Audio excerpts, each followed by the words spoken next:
بسم اللہ الرحمن الرحیم۔ سامعین قرآن، اپنے سبق کا آغاز ہم سورہ بقرہ کی آیات 143 سے کرتے ہیں۔ اس میں کچھ اہم موضوعات ہیں، کچھ مسائل ہیں، کچھ سوالات ہیں جن کو جاننے کی ہم کوشش کریں گے۔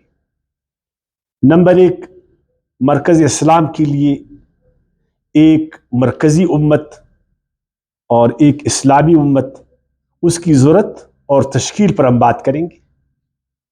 اس سے پہلے جس طرح ہم نے پڑھا کہ یہودیوں کو اللہ پاک نے اقوام عالم پر فضیلت دی تھی، ان کو نبوت اور حکومت سے نوازا تھا، لیکن بعد ازاں وہ ملت ابراہیمی پر نہیں چلے اور انبیاء کرام کا جو طریقہ کار تھا، ان کی جو سنت تھی، ان پر وہ نہیں چلے، تو اللہ نے اس منصب سے ان کو معزول کر دی۔ اب اللہ تعالیٰ نے چاہا کہ وہ منصب ایک ایسی جماعت کو دی جائے جو ایک فرقہ واریت جماعت نہ ہو، ایک تعصبی جماعت نہ ہو، ایک نسلی جماعت نہ ہو، ایک قومی جماعت نہ ہو، ایک لسانی جماعت نہ ہو، ایک مذہبی جماعت نہیں ہو، بلکہ وہ اسلامی جماعت، اس کی ضرورت اور اس کی تشکیل، اس پر ہم گفتگو کریں گے اور اس کو جاننا ہمارے لیے بہت ہی ضروری ہے۔ نمبر 2، بیت اللہ کی جو مرکزیت تھی، اس کا مقصد کیا تھا، اس کا مقصد کیا ہے، اور اس کے لیے اس امت کی تشکیل کیوں ضروری ہے، اس کی خصوصیات اور اوصاف کیا ہونی چاہیے، اور ان کی ذمہ داریاں کیا ہے، اس جماعت کی ذمہ داریاں کیا ہے، اس کو ہم جاننے کی کوشش کریں گے۔ جو قبلہ ہے، اس کی حیثیت اور اس کے تعین کا مقصد کیا ہے، اللہ نے کیوں بیت اللہ کو تمام انسانوں کا قبلہ قرار دیا، مقصد کیا اس کا، کیوں سارے لوگ اس کی طرف متوجہ ہوتے، کیوں اللہ کا حکم ہے کہ تم جہاں پر بھی ہو تم میرے گھر کی طرف رخ کر کے نماز پڑھو، توجہ کرو۔ اور قبلہ بننے کے لیے کعبہ کی اولیت کہ پھر وہی بات، بیت المقدس قبلہ اول ہے یا بیت اللہ قبلہ اول ہے، اس پر مزید کچھ ہم گفتگو کریں گے۔ تو آتے ہیں آیات 143 کی طرف۔ فرمایا وَكَذَلِكَ جَعَلْنَاكُمْ أُمَّةً وَسَطًا، جس طرح اے مسلمانوں میں نے بیت اللہ کو تمام امت، تمام انسانوں کے لیے مرکز قرار دیا، اسی طرح ابھی اس مرکز کے لیے ایک مرکزی امت بھی ضروری تھا جو تمام تر تعصبات سے بالا تر، تمام تر فرقوں سے بالا تر، ایک ایسی جماعت بھی ضروری ہے۔ جس طرح بیت اللہ صرف اللہ کا گھر ہے، وہ کسی کا گھر نہیں ہے، کسی فرقے کا گھر نہیں ہے، کسی قوم کا گھر نہیں ہے، کسی وطن کا گھر نہیں۔ اب اللہ نے چاہا کہ اس طرح کی جماعت بھی ہونی چاہیے، تو اس جماعت کے لیے، اس مقصد کے لیے اے مسلمانوں اللہ تعالیٰ نے تمہارا انتخاب کیا، اسلامی جماعت۔ وَكَذَلِكَ جَعَلْنَاكُمْ، اور اسی طرح ہم نے ٹھہرایا، ہم نے بنایا تمہیں اے مسلمانوں امتاً وسطاً، ایک مرکزی امت۔ جس طرح اللہ تعالیٰ نے بیت اللہ کو مکے میں تمام انسانوں کے لیے مرکز قرار دیا، اسی طرح اللہ تعالیٰ نے امت مسلمہ کو تمام انسانوں کے لیے امت وسط بنا دی، ذمہ دار اور مرکزی امت۔ اب آتے ہیں بیت اللہ پر، تو ہم نے کافی بات کی نا، اب آتے ہیں امت وسط پر۔ دیکھیں، ایک دفعہ بیت اللہ کو سمجھنا ہے، بیت اللہ کے مقصد کو جب تک آپ نے نہیں سمجھا ہے، آپ امت وسط کو نہیں سمجھیں گے۔ اگر آپ کو یاد ہے، آپ نے کچھ آیاتیں پہلے، آیات 125 سورہ بقرہ میں آپ نے پڑھا تھا کہ اللہ تعالیٰ نے بیت اللہ کو مثابۃ للناس قرار دیا تھا، وامنن، یعنی بیت اللہ کی حیثیت تمام انسانوں کے لیے مثابہ کی حیثیت رکھتی۔ مثابہ کا مطلب ہے وہ جگہ جہاں سارے لوگ آتے جاتے ہو، جو مرکزی حیثیت رکھتا ہو، تمام انسانوں کے توجہات کا مرکز، اور امن للناس، ساری دنیا کو امن دینے والی، ایسا مرکز جو تمام دنیا کی امن و سلامتی کا ضامن ہو، جو بھی اس کی طرف رخ کرتا ہے جو بھی اس کا ممبر ہے ان سب کو وہ امن دے دے، اور اسی کے ذریعے پھر تمام انسانوں کے لیے باعث امن ٹھہرے۔ یہ بیت اللہ کا مقصد ہے۔ اور آپ پھر سورہ مائدہ میں پڑھیں گے آیات 93 میں، قیام للناس، جتنے گرے ہوئے لوگ، جتنے استحصال، یعنی جو وہ کہتے ہیں نا کمزور، جو محکوم اقوام، جو مظلوم لوگ جن کے ساتھ ظلم ہوتا ہے، جو محکوم ہے، جو غلام ہے، جو کمزور ہے، جن کا استحصال ہوتا ہے، ان سب کو اٹھانے والے، سب کو اٹھانے والا۔ اور اسی طرح آپ پڑھیں گے سورہ آل عمران کی آیات 93، ھدی للعالمین، بیت اللہ سے تمام انسانوں کو ہدایت ملے گی، تمام انسانوں کو ڈائریکشن ملے گی، تمام انسانوں کو رہنمائی ملے گی۔ تو اب جب یہ ہوا بیت اللہ کے مقاصد، تو اس کے لیے ایسی جماعت بھی ہونا چاہیے نا، ایسی جماعت پھر ہو جائے نا جو تمام انسانوں کو اس مرکز پر، اگر وہ جماعت خود فرقہ بنے گا، آپ مجھے بتائیں، وہ جماعت خود فرقہ بنے گا، وہ جماعت خود محدود بنے گی، اس جماعت کا خود سوچ نظر تنگ ہوئے گا، اس کا سوچ، اس کا فکر، اس کا ویژن، اس کا اپروچ کم ہوئے گا۔ تو آپ مجھے بتائیں کہ وہ سارے انسانوں کو پھر ایک بیت اللہ پر اکٹھا کر سکے گی؟ تو اس کے لیے اب ایک فرقے والی جماعت کی ضرورت نہیں ہے، کیونکہ یہودیت وہ ابھی ایک فرقہ بنیا، اور عیسائیت وہ ایک فرقہ بنا۔ اس نے وہ لیبل، وہ لباس جو اسلام کا تھا اس کو چھوڑ دیا، اس نے دین کی بجائے مذہب کا لباس پہنا، بیت اللہ کی بجائے اس نے اپنے اپنے چھوٹی مسجدوں کو قبلہ قرار دیا، بجائے کہ انسانوں کا رخ بیت اللہ کی طرف ہو جائے، انسانوں کا رخ اللہ کی دین کی طرف ہو جائے، انسانوں میں وحدت پیدا ہو جائے۔ انہوں نے خود اس مذہب کو، اس دین کو جا کر مذہب میں بدل دی، اس لیے اللہ پاک نے ان کو ابھی معزول کیا۔ ابھی تم ناکارہ ہو گئے، تمہارا سوچ محدود ہو گیا، تم نے اللہ کے دین کو اپنے مذہب کے رخ میں، رنگ میں دے کر اس کو محدود کر دیا۔ اب ایک ایسی جماعت کی ضرورت جس کا سوچ، جس کا ویژن، جس کا اپروچ بہت وسیع ہو،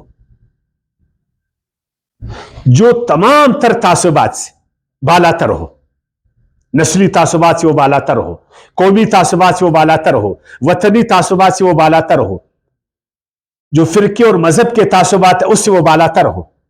اس کے لیے تمام انسان یکساں طور پر جو ہے نا قابل احترام ہو، یہ امت وسط، اس کی ضرورت۔ اور وہ اللہ تعالیٰ نے مسلمانوں کو قرار دی۔ آج مسلمانوں کی جو حالت پوزیشن، میں اس پر بات نہیں کرتا ہوں، اگر بات کریں گے تو بات کہاں سے کہا جائے گا، کچھ کریں گے ضرور، لیکن اس زمانے میں آپ صلی اللہ علیہ وسلم کی جو جماعت تھی اس کی تشکیل اللہ تعالیٰ نے ایسا کرنا تھا کہ تمام تر تعصبات سے بالا تر ہو، اس لیے اللہ تعالیٰ نے فرمایا وَكَذَلِكَ جَعَلْنَاكُمْ أُمَّةً وَسَطًا، اور اسی طرح ہم نے بنایا تمہیں اے مسلمانوں، اے امت مسلمہ، کیا امتاً وسطاً، امت وسط درمیانی امت، مرکزی امت،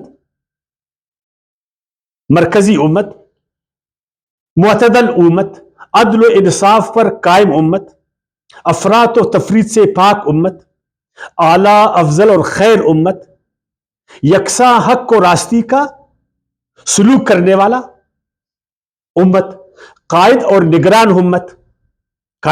امت، قوامین بالقسط، شہداء للہ، ذرا اندازہ کریں، قوامین بالقسط، ایسی امت جو تمام دنیا میں عدل کو قائم کرے،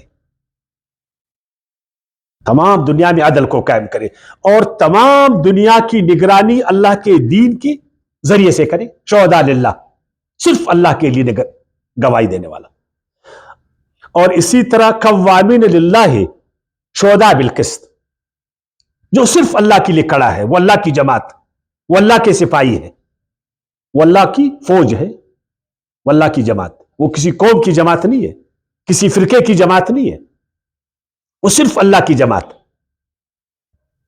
وہ صرف اللہ کے لیے تمام دنیا کی نگرانی کرتا، حق اور راستی کے اعتبار سے تمام لوگوں سے اس کا سلوک ایک جیسا،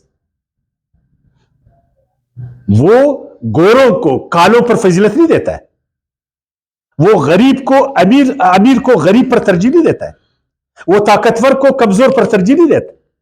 یاد رکھنا، وہ گواہی میں جو ہے نا، گواہی میں گپلا نہیں کرتا ہے، گواہی میں داندلی نہیں کرتا.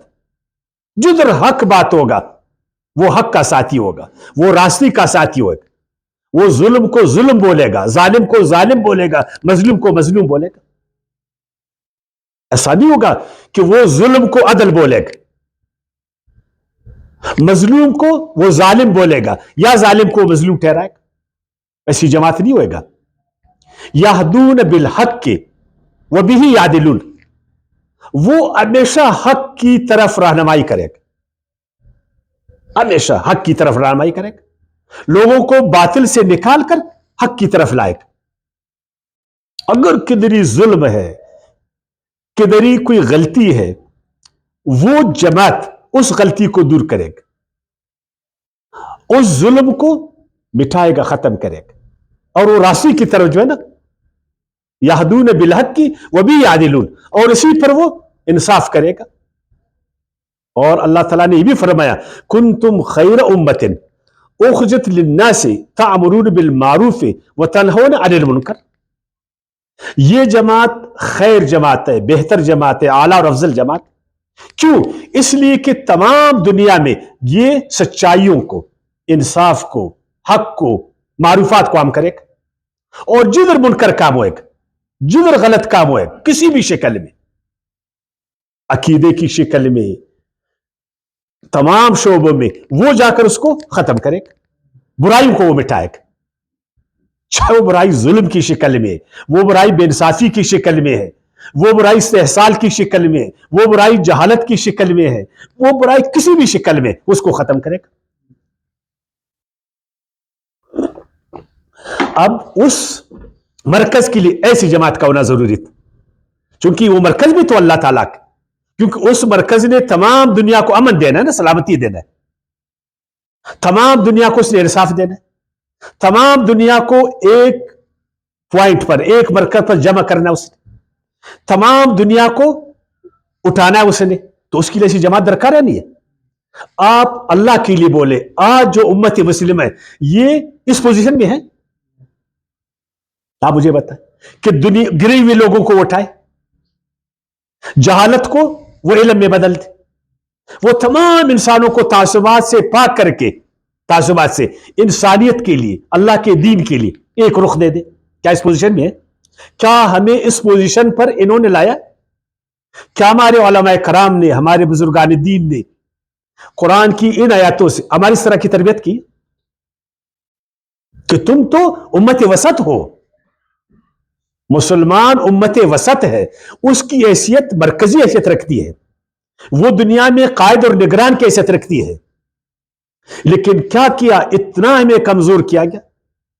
کیا آج ہم پر قیادت اور نگرانی دوسرے لوگ کرتے؟ آج دنیا کی نگرانی کون کر رہی؟ دنیا کی سلامتی کے ذمہ دار آج کون ہے؟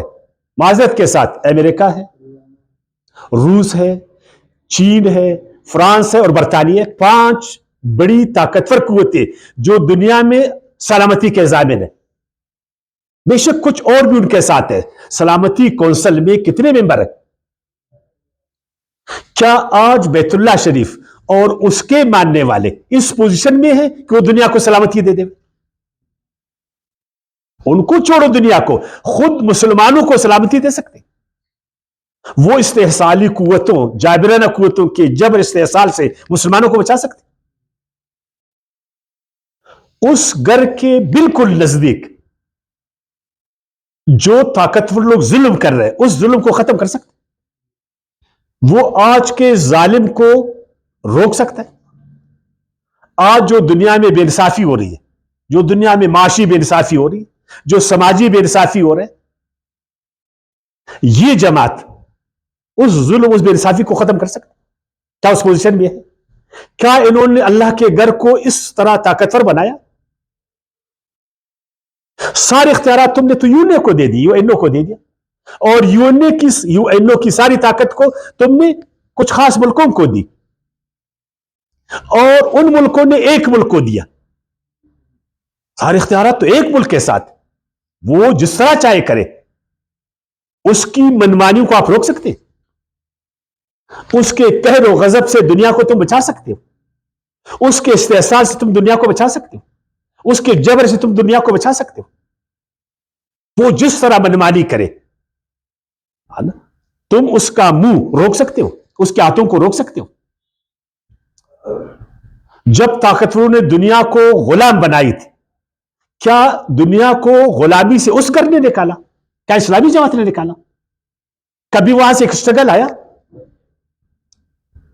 آج جو دنیا کی معیشت پر اشرافیہ کا قبضہ ہے، ایک گروپ کا قبضہ ہے، کیا اس گھر کے مکینوں نے کبھی اس پر بات کی؟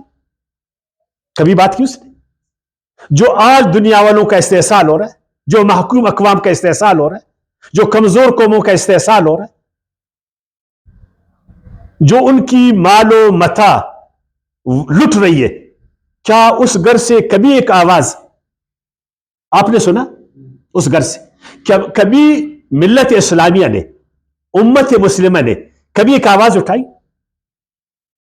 کبھی طاقتوروں کے خلاف ایک آواز اٹھی؟ کبھی زمانے کے فرعونوں کے خلاف ایک آواز اٹھی؟ کبھی زمانے کے قارونوں کو بولا گیا کہ اپنی دولت کے زور پر تم نے دنیا کی معیشت کو کیوں غلام بنایا؟ کبھی آواز اٹھی؟ کبھی وقت کے آزروں کے خلاف ایک آواز اٹھی کہ تم مذہبی حوالے سے کیوں اللہ کی جماعت کو ٹکڑوں میں بانٹتے ہو؟ اللہ کے دین کے مقابل میں اپنے اپنے خیالات اور افکار کو کیوں پھیلاتے ہو؟ کبھی بات ہوئی؟ تو امت وسط تم ہو، لیکن یہ منصب تم نے دیا امریکہ کو، اب اس سے تم توقع کرتے ہو کہ یہ دنیا کو امن دے گا، یہ دنیا میں انصاف قائم کرے گا، یہ دنیا میں توازن کے پیدا کرے گا، یہ دنیا کو ایک رخ پر لائے گا، یہ دنیا والوں کو خدا کے رخ پر لائے گا۔ یار ایک بیڑیے سے یہ توقع کہ وہ بیڑوں کا جو ہے نا خیال کرے گا، ایسا ہو سکتا ہے؟ وہ تو بولتا ہے سب سے پہلے امریکہ، سب سے پہلے امریکہ کے مفادات، پھر دنیا کے مفادات، بولتا ہے نہیں بولتا؟ وہ تو منمانیاں کر رہا ہے۔ امت وسط تم ہو قرآن میں، اور تم نے ایک واک اختیار دیا دوسرے کو، کل تم اللہ کو کیا جواب دو گے؟ خیر امت تم ہو، آج تم بولو کہ تم نے دنیا کو کون سے خیر پہنچایا؟ بولو نا، آج امت مسلمہ نے کیا خیر پہنچایا؟ عقیدے میں، اخلاق میں، معیشت میں، علم میں، ٹیکنالوجی میں اور راحتوں میں کیا خیر پہنچایا دنیا کو؟ کیا خیر امت اس پوزیشن میں ہے کہ وہ دنیا سے شر کو مٹائے؟ اس پوزیشن میں دنیا سے خرابیوں کو دور کرتے؟ ہم صرف قرآن کو ثواب کے لیے پڑھتے ہیں، یہ سچی بات۔ ہم صرف اس کو عقیدے کے طور پر پڑھتے ہیں، کبھی ہم نے قرآن میں غور و فکر نہیں کیا۔ ہر زمانے کے مسائل کا حل قرآن میں موجود، ہم خود اپنے اپنے زمانے کے مسائل سے ناواقف ہیں، اپنے اپنے زمانے کے تقاضوں سے ناواقف ہیں، تو اس کے حل کی طرف کیسا جائیں گے؟ خود اپنی طاقت سے، اپنے تعارف سے ہم ناواقف کہ اللہ نے ہمیں کون سی ذمہ داریاں دی ہے، ہماری صفت کیا ہونی چاہیے، ہم میں کون سے اوصاف ہونی چاہیے، اس منصب کا ہم کس طرح خیال کریں۔ اسی لیے آج تک ہم بولتے ہیں کہ قبلہ اول بیت اللہ نہیں ہے، صرف جان چھڑانے کے لیے کہ قبلہ اول تو بیت المقدس۔ آج بھی مسلمانوں کیا سارے توجہات کا مرکز وہ بیت المقدس، اپنی پوری توانائیوں کو وہ بیت المقدس کے لیے صرف کر رہے ہیں۔ اگر یہ ساری توانائی ہے وہ بیت اللہ شریف کو طاقت دینے کے لیے صرف کرتے تھے، کیا ہم 60 جو اسلامی ممالک ہے، ہم اپنی پوری طاقت کو بیت اللہ تعالیٰ کو، بیت اللہ کے لیے وقف کرتے تاکہ بیت اللہ شریف کیا وہ امن للناس بن جائے، مسابت للناس بن جائے، قیام للناس بن جائے، ہدی للعالمین بن جائے۔ آؤ اپنی ساری طاقت کو خرچ کریں گے، ہم امت وسط بنے، ہم امت وسط بنے، ہم قوامین بالقسط شہداء للہ بنے، ہر جگہ میں انصاف کے دائی بنے، ہر جگہ میں انصاف کے قائم کرنے والے بنے۔ جدھر جدھر ظلم ہوتا ہے، بے انصافی ہوتی ہے، یہ امت وہاں کھڑی ہو جائے ان مظلوم قوموں کے ساتھ، ظالموں کے خلاف۔ کیا کبھی اس طرف ہم نے سوچا؟ یہ جو 2 ارب مسلمان ہیں، کبھی انہوں نے سوچا، ہمارے حکمرانوں نے سوچا، ہمارے اشرفیہ نے سوچا، ہمارے اہل علم نے سوچا، ہمارے علماء کرام نے، ہمارے بزرگان دین نے کبھی اس پر سوچا؟ کبھی ایک تحریک اس پر اٹھی؟ کبھی ایک سوچ ابھرا؟ کبھی مسلمان نوجوانوں کی سوچ دی گئی؟ صرف چھوٹے چھوٹے مسئلوں میں ہم نے مسلمانوں کو الجھایا، چھوٹے چھوٹے مسئلوں۔ آمین زور سے کیوں بولتے ہو؟ آمین آہستہ کیوں بولتے؟ تم نے سبز پگڑی کیوں پہنا اور تم نے کالی پگڑی کیوں پہنا؟ یہ کوئی مسائل؟ تم تو امت وسط ہو، تمہاری ذمہ داری ہے دنیا کی نگرانی کرنا۔ آج دنیا میں جو کچھ ہو رہا ہے، کیا اس کے ذمہ دار تم نہیں ہو؟ اس لیے کہ اس کلمے کو آپ نے پڑھا ہے، اس کلمے کو آپ نے مانا ہے، اس ذمہ داری کو آپ نے اپنے کندھوں پر اٹھایا ہے۔ اپنے آپ کو تم چوکیدار کہتے ہو کہ میں نگران ہوں، تو جب تم نگران ہو، تمہارے ناک کے نیچے جو چوری ہو رہی ہے، جو ظلم ہو رہا ہے، جو بے انصافی ہو رہی ہے، جو جہالت پھیل رہی ہے، جو اقوام کو غلام بنایا جا رہا ہے، کمزوروں کو محکوم بنایا جا رہا ہے، اس کا ذمہ دار کون ہے پھر؟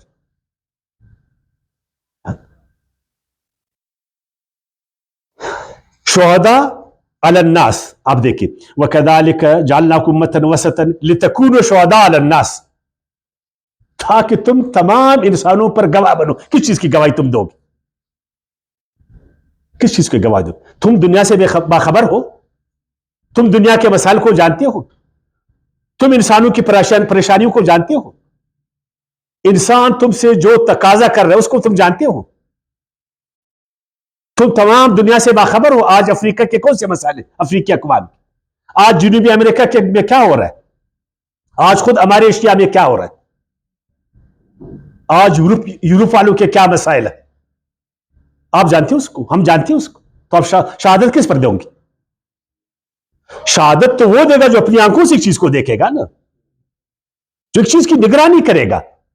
اور شہادت وہ آدمی دے سکتا ہے جو اس پوزیشن میں ہو۔ کیا تم اس پوزیشن میں ہو؟ اچھا، تمہاری گواہی کو دنیا مانے گی؟ عراق کے خلاف گواہی ٹھہری، اس پر جو کچھ آپ کے سامنے، آپ نے بولا یہ گواہی غلط ہے، لیکن وہ طاقتور تھے، ان کی گواہی مانی گئی، ان کی گواہی مانی گئی نا۔ تو کیا آپ کی گواہی مانی جائے گی؟ آپ اس پوزیشن میں ہو کہ دنیا آپ کی گواہی کو مانے؟ بتائیں مجھے کہ نہیں یار یہ جو قوم ہے یہ ٹھیک بول، آپ میں وہ پوزیشن ہے؟